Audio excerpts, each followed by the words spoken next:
Mike Pence has left for Japan, the next stop in his Asia tour, while in South Korea. The vice president pointed out Washington will work to review and revise the two countries' trade pact. However, Seoul downplayed the remark that's in line with what President Trump has been saying even before landing his current job. Our Connie Kim has our top story. The U.S. will work toward reforming its 5-year-old free trade agreement with South Korea.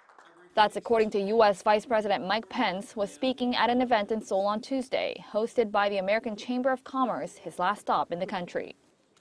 But despite the strong economic ties between the United States and South Korea, we have to be honest about where our trade relationship is falling short. Most concerning is the fact that the United States trade deficit with South Korea has more than doubled since KORUS came into effect.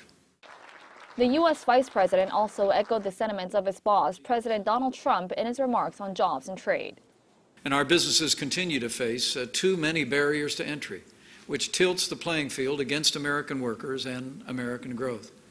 President Trump has made it clear that the United States will pursue an America First policy in trade and exchange.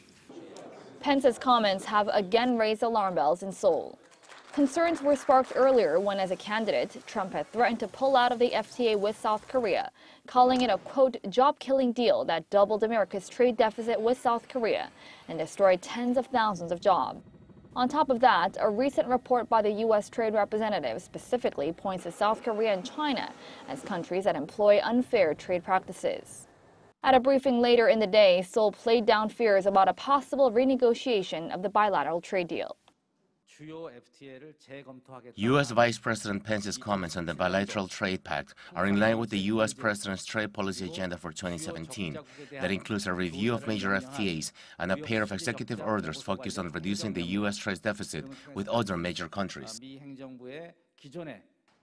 President Trump signed an executive order formally withdrawing the U.S. from the Trans-Pacific Partnership trade deal soon after he took office and is currently seeking renegotiation of the North American Free Trade Agreement. While acknowledging the administration's previous actions, Seoul also plans to promote the mutual benefits of the bilateral trade pact and continue to monitor Washington's trade deficits and its review of other free trade agreements. Connie Kim, Arirang News.